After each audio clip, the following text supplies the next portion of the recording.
이 시간 우리 시편 122편 말씀을 함께 살펴보겠습니다. 구약 성경 897페이지에 있는 시편 122편 1절에서 9절까지 말씀 함께 살펴보도록 하겠습니다. 시편 122편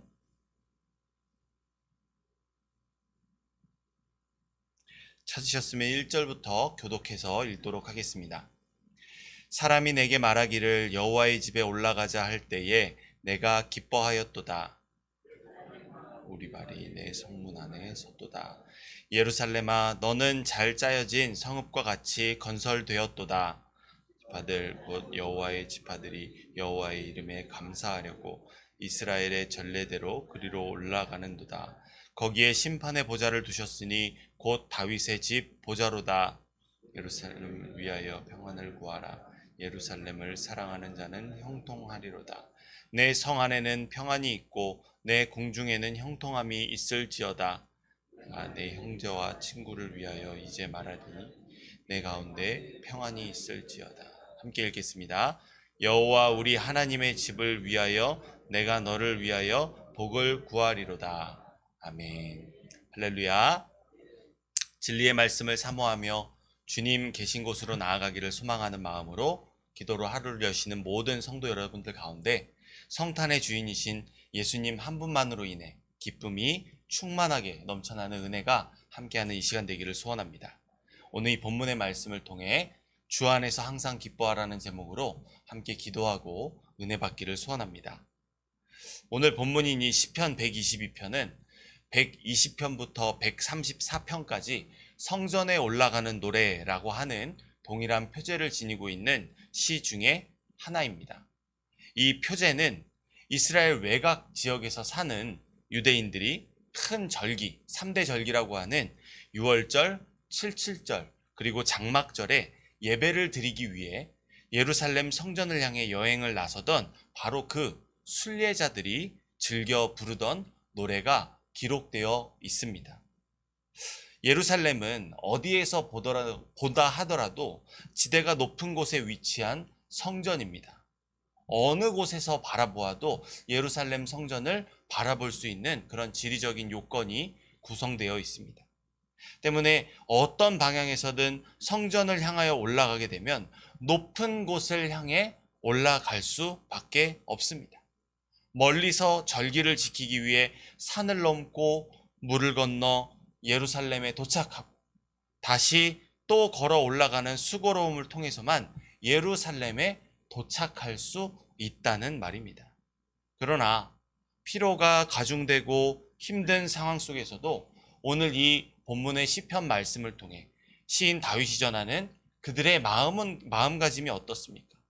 하나님을 향해 나아가는, 하나님이 계신 성전을 향해 나아가는 순례자들의 반응은 찬양이 터져나오고 설레이는 마음과 감사하는 마음이 넘쳐나고 있음을 우리는 알 수 있습니다. 1절 말씀 다시 한번 읽어보겠습니다.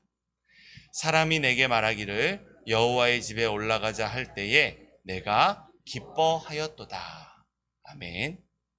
시인 다윗은 지금 누군가의 초대를 받고 여호와의 집을 향해 순례하기로 결정한 사실을 기억합니다. 이 일에 있어서 다윗의 반응은 매우 단순하게 내가 기뻐하였도다 라고 고백하고 있습니다. 하지만 다윗이 성전을 향해 바라보며 기뻐하였도다 라고 말하는 그 감정은 분명히 쉽지 않은, 다시 말해서 여호와의 집을 기뻐하는 이 다윗의 마음은 결코 가벼운 마음이 아닙니다. 다윗이 왕이었던 시대에는 아직 성전이 존재하지 않았습니다. 그때는 성막이 있었고 하나님의 임재가 거하는 언약궤를 보관하던 장소의 역할을 감당했습니다.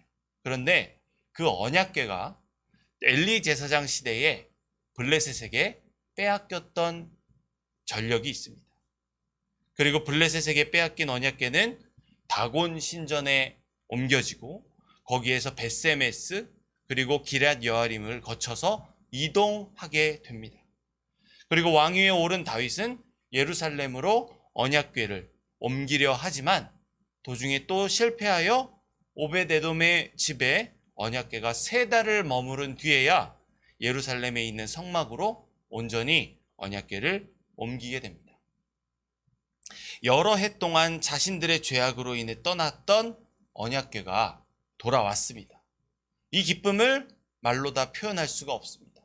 바로 이때 다윗이 마치 어린 송아지처럼 여호와 하나님의 임재 앞에서 춤을 췄고, 그의 아내 사울의 딸 미갈은 뛰놀며 춤추는 다윗을 심중에 업신여기게 되는 사건이 일어납니다.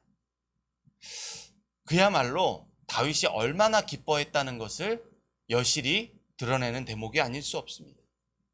이러한 주체할 수 없는 다윗의 하나님의 임재를 향한 기쁨은 더 나아가 성전을 지어 하나님을 모시기를 원했다는 사실을 우리가 잘 알고 있습니다.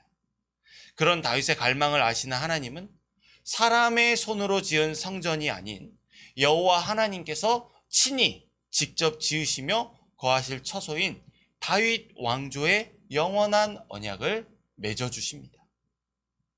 사랑하는 성도 여러분, 하나님의 임재 앞에서 뛰놀며 기뻐하는 다윗의 반응은 오늘 우리의 예배 안에서 이루어져야 할 믿음의 열매인 줄 믿습니다. 성탄을 앞두고 우리가 분주할 여러 가지 일들이 있겠지만, 나를 구원하기 위해 이 땅에 오신 하나님의 독생하신 아들 예수 그리스도 앞에 선 우리들, 그리고 성탄을 맞이하는 우리들이 가져야 할 바로 그 마음가짐이 바로 이 기뻐하는 자세인 줄 믿습니다. 이를 위해 오늘 말씀은 우리에게 기뻐하라 라고 선포하고 있음을 기억해야 합니다. 범죄한 죄인의 반응은 가리고 엿보고 숨기는 것입니다. 그러나 다윗은 자신이 죄인임에도 불구하고 하나님 앞에서 곱비 풀린 송아지처럼 뛰며 놀며 기뻐합니다. 그렇다면 다윗이 믿음으로만 바라보던 우리 주 예수 그리스도께서 친히 십자가에서 죽으시고 부활하심으로 우리의 모든 죄를 사하시어 주신 그 은혜를 입은 우리들 성도들의 합당한 반응이란 과연 무엇일까요? 우리는 하나님의 거룩한 백성입니다. 예배 안에서 누리는 기쁨은 더 이상 선택이 아니라 우리 안에 거하시는 성령 하나님께서 우리에게 찾으시는 하나님의 자녀됨의, 하나님의 백성됨의 증거입니다. 예배 안에서 기뻐하는 자, 신령과 진정으로 예배하는 자, 그것은 신앙의 연조가 깊고 예배 잘 드리는 사람들에게서만 찾으시는 것이 아니라 모든 구원 얻은 그리스도인들에게서 찾으시는 하나님께서 기뻐하시는 합당한 반응이라는 것입니다. 그러므로 지금 진리의 말씀으로 우리와 지금도 함께 하시는 하나님 앞에 우리의 겉과 속이 모두 기쁨으로 반응하며 아멘으로 할렐루야로 하나님께 영광 돌리시는 모든 성도 여러분들이 되시기를 소원합니다. 그러한 우리의 성탄을 앞둔 올바른 믿음과 마음가짐이 될 수 있기를 간절히 소원합니다. 이제 시인 다윗은 하나님의 임재가 거하는 성전과 그곳으로부터 흘러넘치는 평안이 가득한 예루살렘 성읍을 바라보며 그 아름다움을 찬양하기 시작합니다. 우리 2절에서 5절 말씀 함께 읽겠습니다. 예루살렘아, 우리 발이 내 성문 안에 섰도다. 예루살렘아, 너는 잘 짜여진 성읍과 같이 건설되었도다. 지파들 곧 여호와의 지파들이 여호와의 이름에 감사하려고 이스라엘의 전례대로 그리로 올라가는도다. 거기에 심판의 보좌를 두셨으니 곧 다윗의 집 보좌로다. 아멘. 다윗과 함께하는 성전을 향하는 순례자의 무리들이 예루살렘 성읍에 도착하여 성문 안에 발을 디뎠습니다.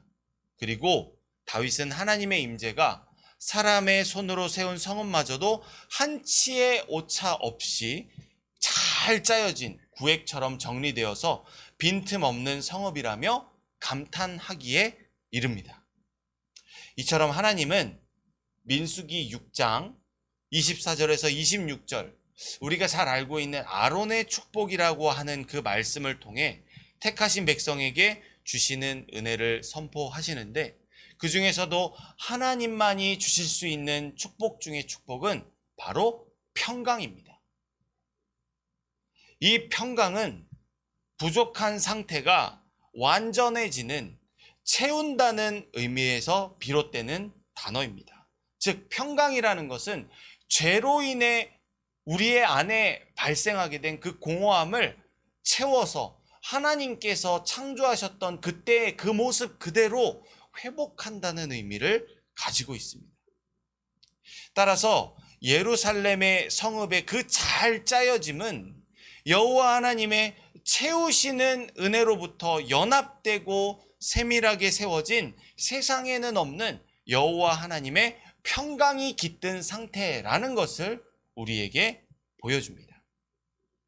이처럼 하나님의 평강이 깃든 거룩한 도시 예루살렘 성읍은 이스라엘의 다양한 지파가 하나님을 찬양하러 올라가는 곳입니다. 12지파 중에서 어떤 지파에게도 속하지 않고 누구에게나 열려있는 이스라엘은 영적인 중심축입니다. 이곳에서 울려 퍼지는 온 이스라엘의 찬양은 밖으로 뻗어나가며 각 지파를 넘어서 열방을 향해 울려 퍼집니다.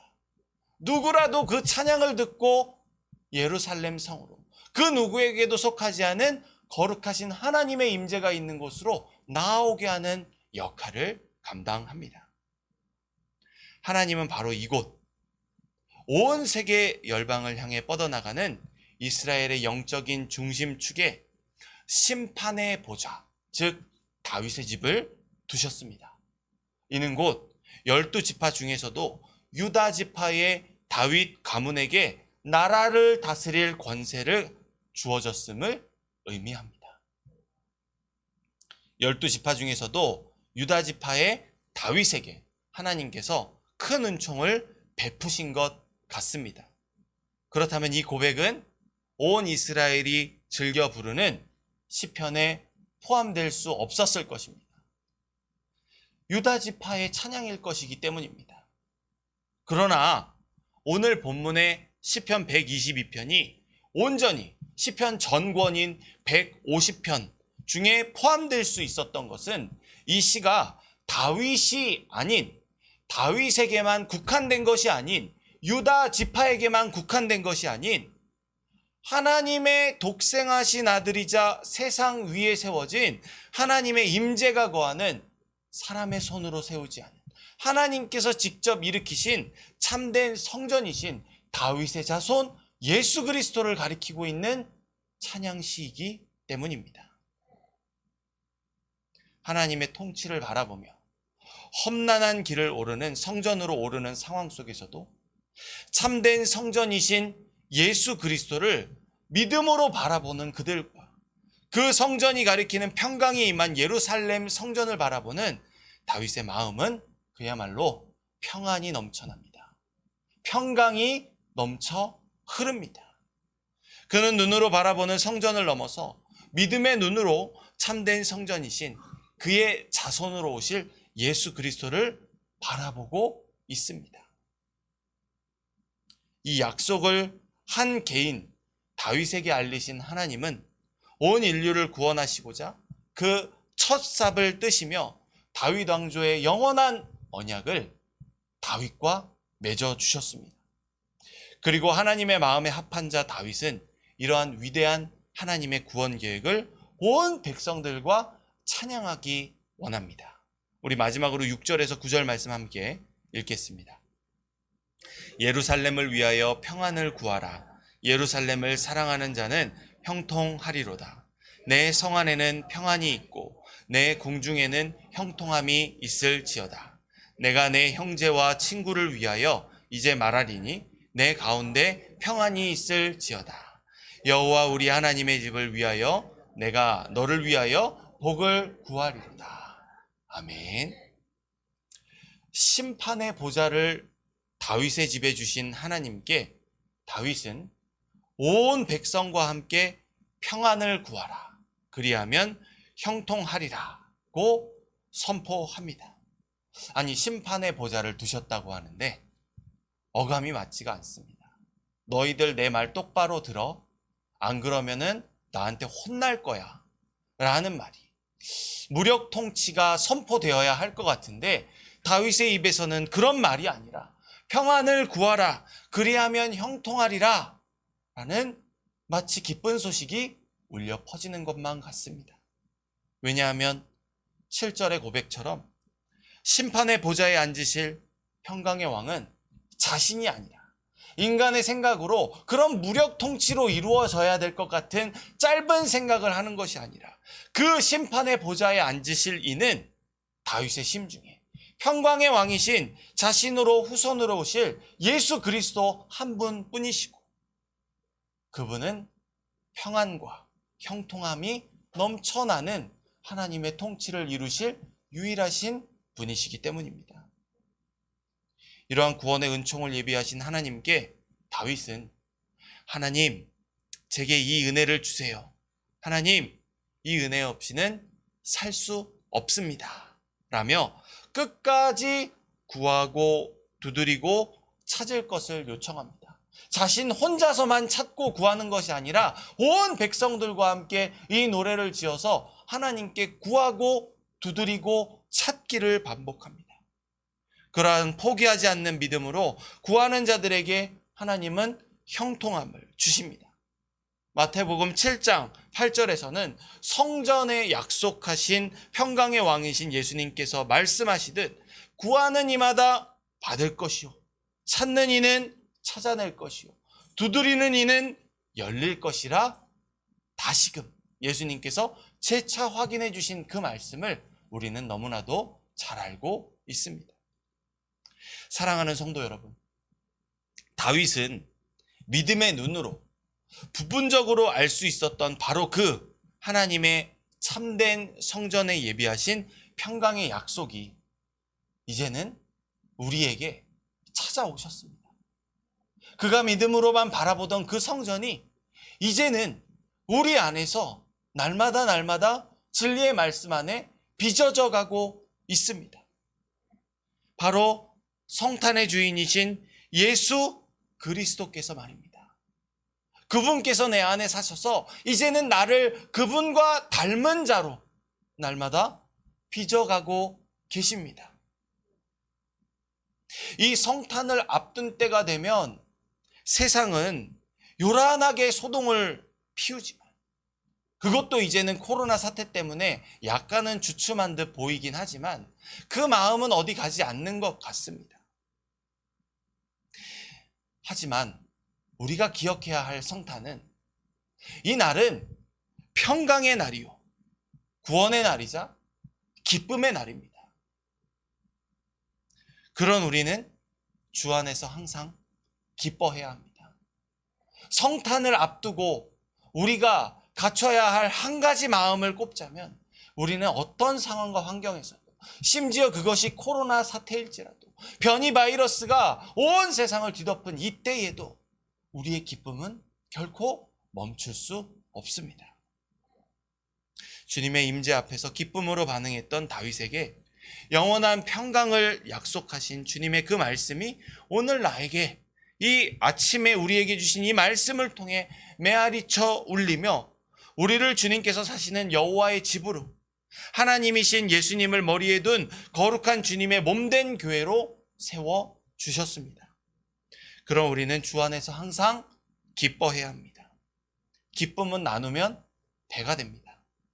먼저는 이 영원한 평강과 구원의 기쁨 안에서 우리의 예배가 회복되고 나의 믿음의 삶이 다시 일으켜지며 그런 우리의 삶을 통해 이 기쁜 소식이 온 천하에 우리가 밟는 모든 땅에 선포되는 이 구원의 복음으로 인하여 모두가 기쁨을 누리게 되는 그런 은혜가 충만한 오늘 하루의 삶을 사시는 모든 성도 여러분들 되시기를 소원합니다. 기도하겠습니다. 자비로우신 아버지 하나님, 기뻐할 수 없을 때에도 기뻐하게 하시려 이 성탄의 기쁨을 우리에게 허락하여 주심에 감사합니다. 아버지 하나님, 우리가 바라보는 것이 실상이 아니오 우리 눈으로 다 헤아릴 수 없는 영원한 것을 믿음의 눈으로 바라보게 하여 주옵소서. 그리하여서 소망이 없어도 환난 중에도 기뻐할 수 있는 담대한 믿음을 허락하여 주옵소서. 그 옛날 오르고 오르며 심신이 피곤하고 지쳐도 마르지 않는 샘솟는 샘과 같은 기쁨이 차고 넘쳤던 다윗의 믿음을 오늘 우리가 배우게 하여 주옵소서. 그 믿음을 가지고 살아가며 기뻐하지 못하는 환난 중에 거하는 이 세상에게 그들이 알지 못하는 기쁨을 전하는 삶을 살아가며 성탄의 주인이신 하나님의 아들이신 예수 그리스도 앞에 영광과 찬송과 존귀를 돌리는 삶을 살아가게 하여 주옵소서. 그럼 우리의 삶을 통해 홀로 영광 받으실 주님 한 분만 높여지는 일들이 오늘 우리의 삶을 통해 이루어지기를 간절히 소원합니다. 능히 이루실 주님을 찬양하오며 성령 충만의 은총으로 우리를 감싸 안아 주시옵소서. 감사드리며 살아계신 우리 구주 예수 그리스도의 이름으로 기도합니다. 아멘.